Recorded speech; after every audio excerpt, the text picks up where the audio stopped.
repeat guest who's a good friend of ours and probably somebody whose videos you have watched over and over again. We have Josh, the RV nerd from Haylett RV of Coldwater, Michigan. Hi, Josh. I should have let you say it. Oh, no, it sounds so much better when you say it. Oh. And as a lot of you know, right now it's sort of spring. Wait, it's spring, right? Yeah. It's I don't do seasons. I'm from seasons. California. Well, a buddy of mine told me in California, if you want to know what the weather's like, go get the blow dryer, put it on high, and point it at your face and walk around the house. Okay. Yeah. Is that accurate? Pretty much. Can be. But anyway, we're in spring, and a lot of people, their thoughts turn to, God, I want to get me a new RV. And I think we're all ready to get out of the house too. Yeah. Well, I mean, this is coming out of in the middle of this coronavirus, but I'm sure people will listen to it again next year, and hopefully the information's a bit evergreen and have some good information on what to look for and how to shop for an RV. Right. So if I were a person shopping for a new RV, what would be the first thing you might suggest I do, Josh? I think the first thing people overlook is you have to establish some kind of relationship with a dealer, and I think that's a thing that's easily overlooked. And I kind of get why. Like there's this prevailing theory that the salesmen they're wolves and they're just trying to get your money, and certainly there are those people out there. That's why you almost need to, for lack of a better phrase, interview dealers, see who you want to be in business with, who you want to be a partner with. Very few people ever purchase from the first dealership or the only dealership they ever meet. Kind of that eggs in one basket conversation, but you got to get to know these folks. The better they get to know you, the more closely they are probably willing to work with you. The more you're in their mind, the more you're there for service reasons if you need those down the line, even if it's just picking up pieces and parts or upgrades or something like that, even if it's not repair related. That's a huge thing I think a lot of people miss. But I kind of get it. When you're going camping, the first thing you want to do is start picking out a camper. The dealership doesn't actually come in the physical process until a little bit later. But along the way, like let's ignore the whole dealership part for a second. But when you're looking for an RV, I've always really felt it sounds really simplistic to say it, and in practice it's a little more complicated, but I kind of have like a 3-step recommendation for people who are going to be shopping for a new RV. Step 1, ignore the brand, ignore whether it has fiberglass or aluminum skin, ignore the color. Step 1, find the layout that you like. The floor plan comes first. Let's say that your buddy said, yeah, but Brand X builds one heck of a camper. Well, that's fine. But if Brand X doesn't make the layout that you like, right, then what good does it do? Yeah, you ain't gonna buy it. Yeah. Because your buddy likes it. Are they helping with the payment? Usually no, they're not. But your buddy does like to spend your money. I've noticed that. Absolutely. Well, there's nothing more fun than going on a shopping spree with other people's money. Yeah. In fact, recently I did just that with a friend of mine who was looking for a fifth wheel, and she said, "Hey, you want to come and help me pick one out?" Yes, of we course do. I do. This is going to be a blast. Yeah. Oh yeah, it's great. Yeah, like I said, ignore it. Find the layout. Do you like where the couch is? Do you like where the TV is? Do you like the layout of the camper? That is step number 1. Floor plan absolutely comes first. Because here's the thing. Floor plans are very, very rarely exclusive to just one manufacturer. I can't tell you how many times in my career somebody would come in and they'd say, well, and it's funny that we're a Wildwood dealer now, but there's this one example that always played out over and over. They would say, well, do you have Wildwoods? And we didn't for a while. I said, no, I don't. Fantastic brand. We just don't happen to have them here. What is it about them you like? I say, oh, well, it's got this big countertop in the back. And then it's got these 2 chairs and there's a really big window and the bedroom's private. What does that What does any of that have to do with Wildwood? None of that had to do with Wildwood.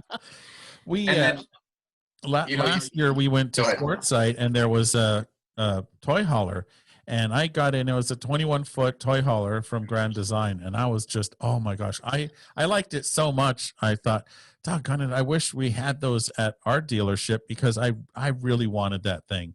And I got back, and a week or two later, our rep said, "Hey, we have this new toy hauler," and it was That's the layout. yeah, it's not hard for these people to copy one another, because a lot of the components come from one supplier, or limited number of suppliers. So we spent somebody else's money and talked her into buying it. And now we get to enjoy that toy hauler on trips, because she goes with us a lot. Yeah, no, it's that RV R&D, which doesn't mean research and develop. It means rip off and duplicate. Yeah, absolutely.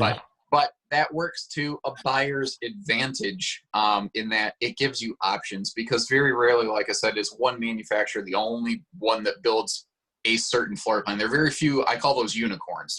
There's not a lot of unicorns out there. There's some. There's not a lot. If it's popular, at least one other person's going to build it. And what's nice is that means that you have a variety of features, price points, combinations of things, that it really lets you pick that down. And that kind of leads me to step 2. Step 1 is find the floor plan you like. Step 2 is figure out who else builds it. Once how can I say this? Like, I do this for a living. You did this for a living. And it still gets murky trying to keep all these different brands and floor plans and features and what this brand does and that brand doesn't do separate. But there's no way a buyer could ever do that. There's no way a buyer could realistically, unless it's just a super hobby of theirs, know all these brands and all these features and models. But they don't have to. Once they've found the floor plan, then they identify the brand they want. Step 3 is just identify the differences between those brands. Because if it's in a competitive segment or price point, then they're going to be like at least 90% the same. So all you need to do, the only part that's going to make a decision for you, is what are those 10% differences? Does it boil down to just the color of the woodwork, furniture? Or is there a small variance, and this one has an insulation package, or the cool stable steps that the other one doesn't, or the better air conditioner? You can make a list of 5 or 10 variances between the two, because all the rest of it's the same. You don't need to worry about the rest of it. Right. Yeah, and one of the things we've often told people is checklists make for stressless camping. And so if you will know, or at least that was slick, by the way you just weaved that right Oh, in yeah. there. I'm not as dumb as I look. Wow, nobody's going to take that. I dropped an open hook. And anyway. I'm a guest here, buddy. Come on now. After the phone call ends, I'll rib you a little bit. Buddy. Oh, all right. Well, anyway, we said, kind of think of where you like to go, the style of camping you like to do. Is it boondocking? Is it campgrounds? Or do you go mostly fishing? Do you take your 7 children? Whatever it happens to be. And you make a list of must-haves and should-haves. And I think I got some of that from your videos. Well, you have good taste in videos, Tony. I can't blame you. Oh, absolutely. Yeah. Well, But no, one of the things you said, if I can circle back to that a little bit, was making the lists, and how really powerful that is. And there sometimes there's a little exercise that I just sort of hit me one day, and I have found it to be so powerful in so many situations. And let's say it's a theater seat versus a hide-a-bed, something like that, just a couch selection. I'll ask people, okay, can you imagine a situation in which you would regret having the theater seat instead of the hide-a-bed? Now, can you imagine a situation in which you would regret not having the theater seat instead of the hide-a-bed? And usually when you do that, they go, the one doesn't bother me either way, but the other, I can definitely see how that could bite me. And it helps them, if 2 things are equal, well, let's figure out the one that gives you the most protection, for lack of a better phrase, Yeah. Yeah, so those are good points. And then the next thing I would imagine, once you've kind of figured out what you want, perhaps where you want to get it from. Yeah, with you. that's where the, for lack of a better phrase, dealer interview comes into place. And I don't know, as a dealer, I don't know that I like the way that's phrased, but frankly, as a customer, that's a very advisable thing to do. Which also kind of leads me into, I think, something that I feel is a growing problem, and it is due to a lack of trust from the in the relationship of the consumer and dealership, and that is that the growing trend of when people contact a dealership, they say, only email me, don't call me. Yeah.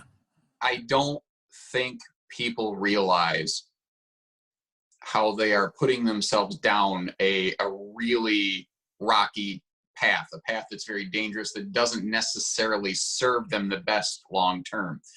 And it's because it feels safer, it feels easier, it feels more in my terms. I mean, okay. Is it just me, or when you're sitting at home and your phone rings, are you instantly annoyed? Yes. Yep. Me too. Okay. Me too. I get it. However, folks, you're looking to make a very significant purchase, right? I don't care if it's $500, $5,000, $50,000 or more. And frankly, to the person who's only spending $500 or $5,000 on a camper, I bet that money means more to them than the person buying a $50,000 RV. Yeah, those are dear dollars. Yeah. Yeah, that's Larry Lunchbucket and Jane Sixpack, who punch a clock and the weather hurts your paycheck. Yep. Well, those people it means the most. And if there's so many aspects of RVing that very few people are truly personally qualified to understand how to compare these different brands, the different features that they have, towing aspects, hitching, how your truck and this trailer plus a hitch are going to interact. And you need a guide. And Right. It's funny because it's actually something we have very recently started kind of just identifying the just ugly, nasty connotation that goes with the name salesperson. And it sounds hokey, but we've kind of internally started calling our folks outfitters or guides. And I think that it helps people understand a little bit. Yes, they're commissioned salespeople. I'm not, they are what they are, but it helps people, give them a chance. And that's what you got to do. And that's one of the things that I think we've really succeeded with at Haylett RV is we've put so much information out there. We've laid all the cards out. There's, we've crossed the line first. We've put our foot forward. And it does have to go both ways, but we've extended that olive branch first, I guess you could say, so people know they can at least give us a chance to earn their business at our place. Yeah. Yeah. Well, there's a reason why. You think of how many RV dealers there are nationwide, and you have over 50,000 subscribers watching walkthrough Over videos. 61,000, but I mean, who's counting? Yeah, exactly. And that says something about the outreach and what you've laid out there. And one of the things that I remember when I was selling RVs, a lot of people would say, they'd say, "Oh, I'm interested in this," or "I want that," and I'd ask a question, and soon they said, "No, you're listening to what I'm telling you." Yeah. Yeah. And Well, that was not, it's like good examples of that. Good examples of why you need to speak to and visit with a salesperson. I think one of the best classic examples is the couple who has teenage kids. They come in, they need a bunkhouse. And we've got big kids. We need a big bunkhouse. Mm. Okay, how old are your kids? Oh, they're 13 and 15. Okay, you're going to think I'm crazy. And we will look at anything you want to today, but you don't want to buy a bunkhouse. Probably. And the reason being, are your kids in sports? Are your kids beginning to discover the opposite sex? Are mom and dad not as cool as they used to be? They are going to very quickly begin spending far less time wanting to camp with you. Now I tell people too, I don't know your life. I don't know your life. I know camping. I know trends and I know generalities and statistics, but most people, if their kids are 13, 15, after 1 or 2 years, you're going to be like, we should have just got that couples camper with a hide-a-bed. The kids could have slept on the hide-a-bed and the dinette for a year. And when they're in their teens, they're old enough to make their own bed. You know, you don't have to make them. Bunkhouses are not for kids. They're for moms and dads. And they're so that moms and dads don't have to make the bed every morning and every night, you know. It's because you guys have got enough going on. So what I was saying, the classic example of a really good reason why you want to like get to know and visit a salesperson and let them get to know you and your goals is just the classic like family with a couple teenage kids. They come in, they say, I need a bunkhouse. My kids are teenagers and I got big kids and they need big bunks, so I need a big camper. And I kind of shocked people right away. I said, okay, first of all, we will look at whatever you want today, but you probably don't want a bunkhouse. And I'm about 99% sure of that. And they go, what? I go, hear me out. Are your kids, how old? They're in their teens, right? Okay. So, are they in sports? Are they discovering the opposite sex? Are they thinking mom and dad are less cool by the day here? Very quickly, they are probably going to not want to be camping with you as much as they used to. They have their own vehicles, especially once they got wheels. Yeah. They are with you the end much of it. less. Yeah. It's kind of like the moment your baby learns to crawl, it changes your life. The moment those kids are mobile again, changes again. Thankfully, I got a while until mine gets there. So Yeah, she's still just the wee one. yeah, but she's only a foot shorter than my wife, though. She's getting close. Oh, The thing there is, there's no guarantee. You might be like, actually, our family, you know, my son's 23, and when we go camping, he goes camping. Okay, cool. You know, maybe you're that family. Right. But most of the time, especially first timers, they say, okay, here's the thing. You might consider this. What if we looked at like a rear living room or a rear kitchen, a nice couples camper that you two will grow into? But in the meantime, it's got like a big dinette and it's got a big hide-a-bed sofa. So the kids have separate sleeping spaces, but they're old enough. They're in their teens. They can make their own beds. You don't have to make a bed. Bunkhouses are not for kids. Bunks are for mom and dad so that you don't have to make a bed every day, and especially the private bunks so that you can just close a door and tell the kids, knock it off. I need Lock some it off. space. Doesn't happen. Go to your room.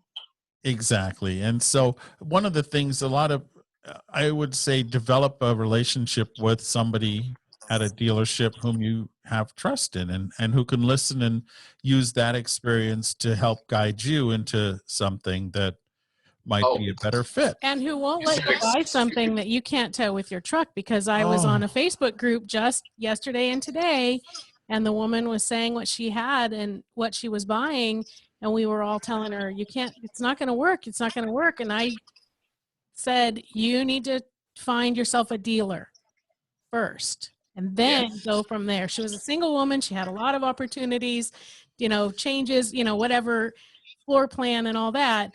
I said, you need to find somebody who's actually going to help you and who's going to help you now and help you down the road a bit. I cannot count on both hands and feet because I'm not that talented. But I also cannot count the number of times that someone goes, okay, I'm looking at, I need a triple slide or this. I go immediately, especially big stuff that sounds big. I go, what are we towing this with? And they go, you are the first person who's ever asked me that. And to me, it blows me away. Why? I don't even understand why that's not one of the very first questions. Are we going to be towing, or is it going to be parked? Those are massively influential factors. But sadly, that is the norm. One of the things I do from time to time, one of my duties, is I do some anonymous comp shopping, and I don't talk about this much. And I do the best I can to minimize time here, but sometimes you need to see how other places are operating, what they tell people. And I cannot tell you the number of times that I have contacted a place on a big, giant fifth wheel or 40 or 10,000 pound, Eagle travel trailer. And they just go, here's the price. When would you like to schedule your closing date? You don't even know what I'm towing with. How, what if I show up with a half-ton truck? Yeah, or a Corolla. And At that point, I just kind of end contact. And I understand that someone's time is their ability to make money in this business, but comp shopping is also part of a good manager's business too. But it just disturbs me, and it disturbs me. It's one of the reasons actually, like we are very successful in travel trailers at Haylett RV, and we do fine with fifth wheels, but we actually don't sell as many fifth wheels as some of the dealerships that are smaller than us. And I guarantee you it's because we just don't put people into unsafe pairings. We just won't. There are so many things, people come, I got a half ton and a fifth wheel. Chances are you probably shouldn't be towing a fifth wheel. Yeah, that's true. Well, I think I told you last time you were on the podcast about the guy who insisted his Corolla could tow the 11,000-pound fifth wheel. Yeah. Corolla. No, my first year, I wasn't even really officially in sales. I was just kind of helping out because that was 2009 and things weren't great. So I was just answering phones where I could. Fellow was from Chicago, looking at a totally, truly half-ton towable J-Flight travel trailer, and said he'd come over on Saturday to look at it. And you got a shop, you can do hitching, right? Yeah. No, we do everything. So he shows up and he goes, yep, I like this. This is the one. I like the numbers. Hitch it up. And I'm looking around the parking lot and I'm like, to what? And he points over to V6 car, and this is a 7,700-pound travel trailer. Oh. And I'm like, that's not your tow vehicle, right? He goes, well, no, I drove that all the way over here. I go, no, I understand you drove it, but you can't tow it that. Well, I thought you had a shop. And I said, we do, but we don't have magic wands. Yeah. It's not a wizard's shop. He goes, well, I've got a 1-ton van. I'm like, that would really work. Can we see you next Saturday? Well, I didn't want to burn the gas. But, well, it's either to burn the gas or you're going to end up in burning yourself to death in a fireball on the side of the road. You tried this, Right. Jeez. It's common. And I mean, a lot of that though, like I said, there's enough places that don't try to do it right that I understand why a consumer says, well, I got to just try to protect myself, and I got to just assume that they're all bad. I have to walk into it that mindset. I get why they do that. I think that you can find a decent place to do business. Like, there's other places beside us that are good places to do business. There's plenty of good places out there. You shouldn't have to settle for good service. Well, and you shouldn't have to pay, and this is going to sound corny, you shouldn't have to pay more for good service. And here's what I mean by that. This one, this one fires me up. The number of times, and I've noticed the further you get away from the heart of RV production, the more nasty this becomes, and it seems to be very prevalent in the eastern seaboard. But people say, well, they told me that if I don't buy it there, they will not even talk to me about servicing whatsoever. I don't care if it's a winterization. So I need to buy theirs for $3,000 more. And I'm like, what now? And I hear it all the time. They get so scared. I'm like, so what you're saying is you're going to let this place basically twist your arm behind your back and say, you buy from me or else. You get the luxury of paying me extra money just for the same basic service that anyone should provide. All right. That one absolutely burns me right there. But I don't really see any end in sight for it until consumer buying patterns make that not a viable business plan anymore. Right. Or one of the things with the RVIA, and they have the RV Technical Institute, I think just the sheer shortage of good techs is a component of that. That's definitely a thing out there. I don't, it's funny, sometimes even still today, people will come into our facility and we're cranking. Like, every sales office is full. We have people standing in the lobby waiting for, patiently waiting for the next person to assist them.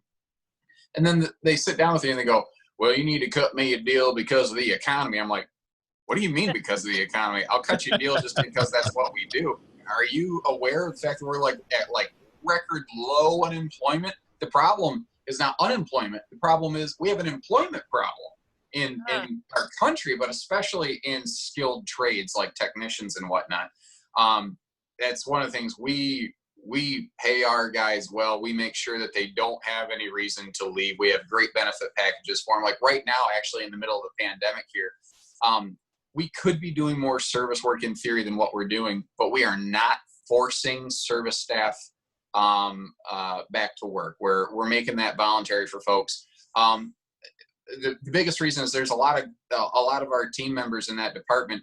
They need people to watch their kids who can't right now. A lot of that business is not able to operate currently. And I'm not going to sit here as a family-owned shop and look at that guy and say, you make a decision, your family or your paycheck. Right. That's nasty. And we are actually still, we're paying those employees wages so that they can be at home taking care of their family until their childcare can resume and they can join us back at work. That's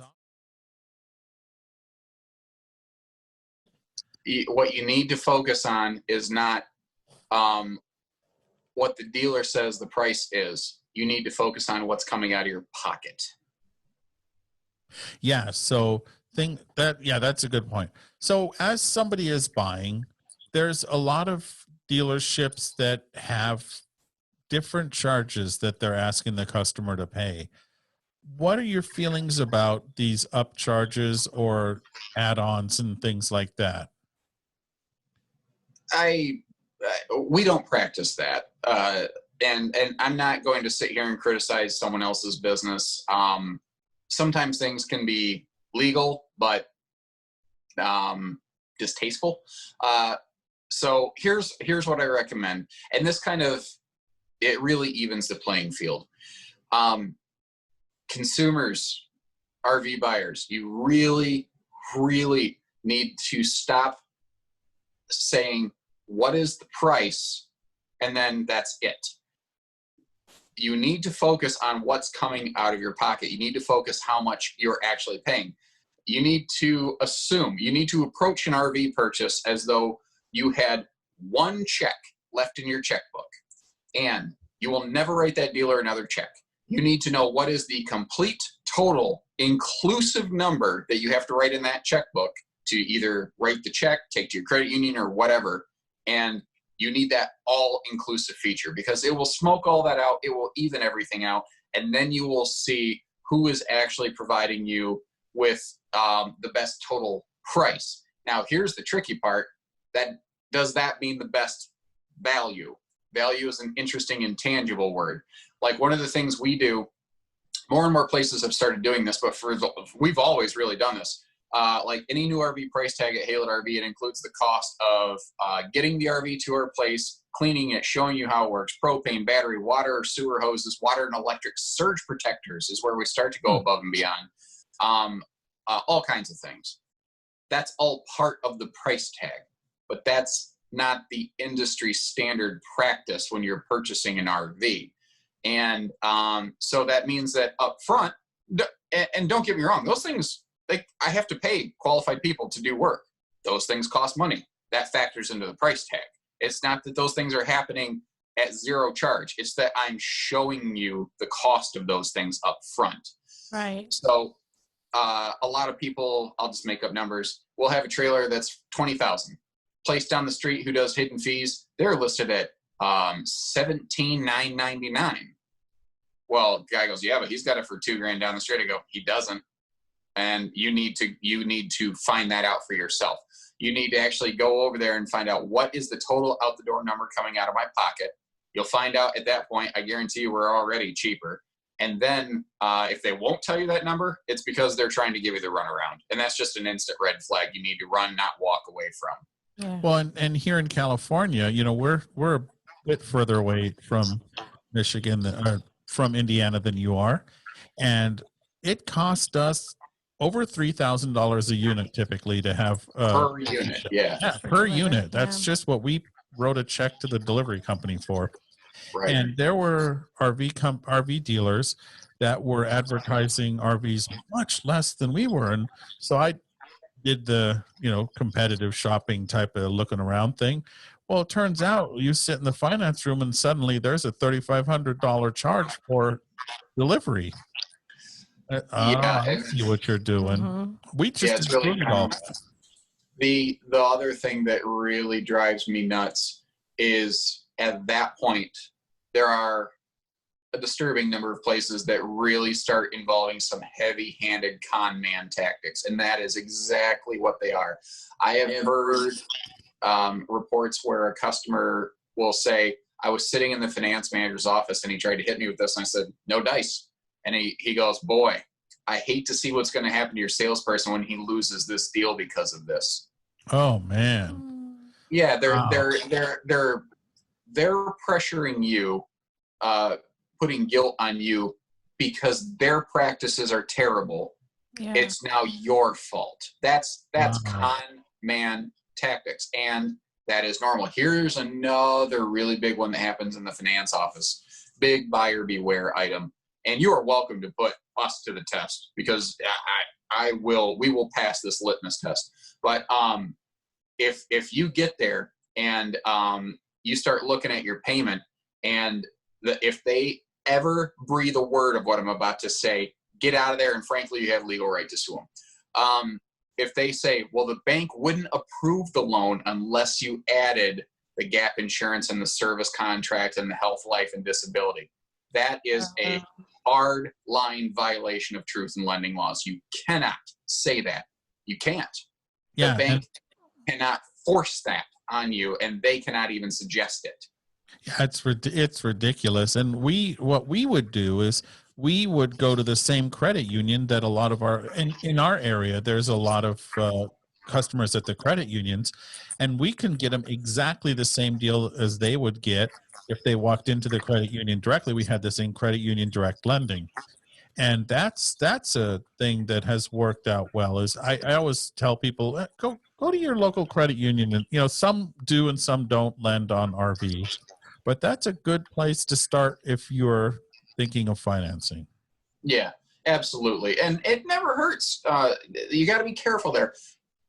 I don't want to say it never hurts. You have to be smart in making sure that, it doesn't hurt to have a second opinion. If you have medical advice, you'd get a serious medical advice, you may consider a second opinion, but you got to be careful. You can't get too many second opinions in financing, because you're sending your credit everywhere, and that's a good way to hurt yourself. Yeah. But yeah, if they're doing if you have a trusted local lender that you've done your family's business with, or personal or your business with for years, it doesn't hurt to check in with them either.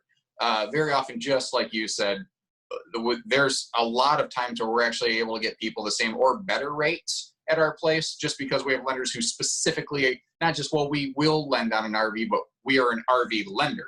Right. This is what we do, and we understand it, and we do more volume of it. But there's definitely some validity to just double check what's the worst that happens, but you don't shotgun your credit out. I have watched people wreck their credit scores by calling. Like a guy came in one time, he just bought his truck, but when he bought his truck, he shopped his credit to something like 30 different dealerships. Oh, jeez, Louise. Oh, man. And like, we started his credit reports written out, and it just keeps going and going and going. And we're like, we're going to run out of ink. This is bad. And he bought the truck just to haul an RV, which he was no longer able to purchase because of that. He just didn't realize how credit works. Yeah, he shot his score to heck. I mean, real bad. Wow. So the bottom line is shop for each component, just carefully, and work with someone that you can trust. And as you said, look at the total number. What are you actually buying? Not just the RV, but if you choose to buy a service contract or a lot of places I've heard charge for the pre-delivery inspection. And I've heard $400, $500, $600 for that. Oh, that's crazy. The most in terms of add-on dealer fees I've heard, I won't name names, it was a Michigan-based dealership, was $4,700 above their price tag. Wow. $4,700. And this was on an $18,000 travel trailer. Man, that's crazy. Well, as I said, I've told you about the shipping guys. where all of a sudden that's added on in the end. But man, how do you come up with $4,700? That's nuts. Yeah. Well, and I'll tell you how they do it. A customer comes in and says, I'm just trying to get something under $300 a month. They are not paying attention to the price tag. So the salesperson or the finance manager or whoever, you know, there's someone along the way who goes, wow, we got an opportunity to just pile it on here. Yeah. Yeah. They're not realizing how long the loan goes out for, or points, or there's so many ways to pad those deals. And But again, it all goes back to what I said was really one of the first things you want to do. You need to establish that relationship with the dealer. You need to interview dealerships. You need to find the place that you feel comfortable shaking hands with and doing business with. Right. Yeah, and those are great points to consider. So, well, as you've experienced firsthand, a lot of people are getting into RVing now, and not just people who were probably already going to do so, but just a lot of people are realizing this is the best way to see this wonderful country. And so I appreciate all these great tips for people. Right. I appreciate the chance to get to put them out there. I think the more that message gets out, I think the more it'll help everybody. Absolutely. Yeah. Then it makes it a little easier to spend your friends' money. Absolutely. Yeah.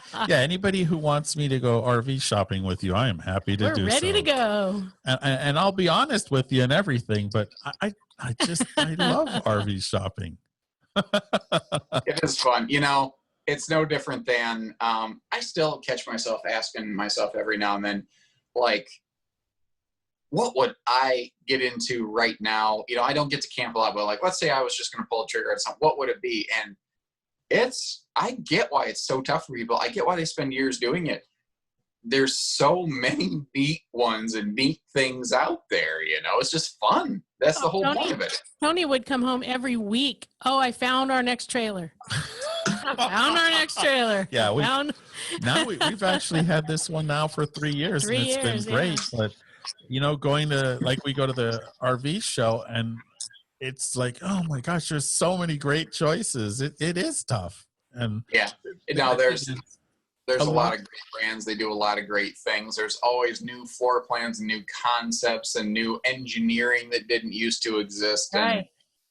It's tough because at some point you just got to pull the trigger and you got to dive in. And I hear people say, yeah, but you know, the new ones are going to have a new feature.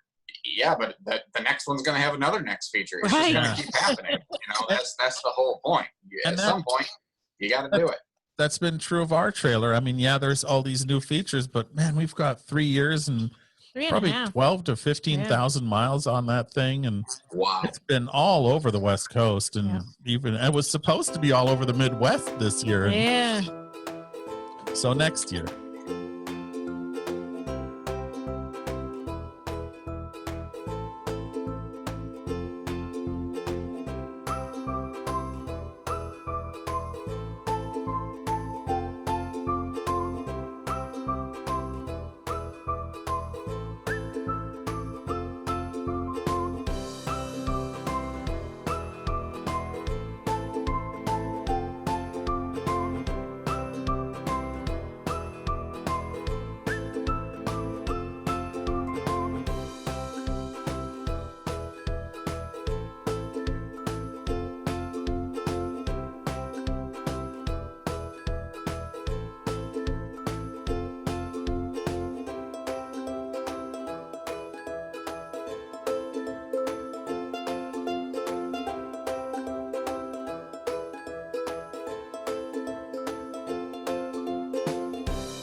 All right.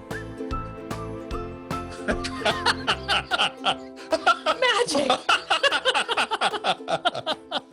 He ran off into the forest and we never saw him again.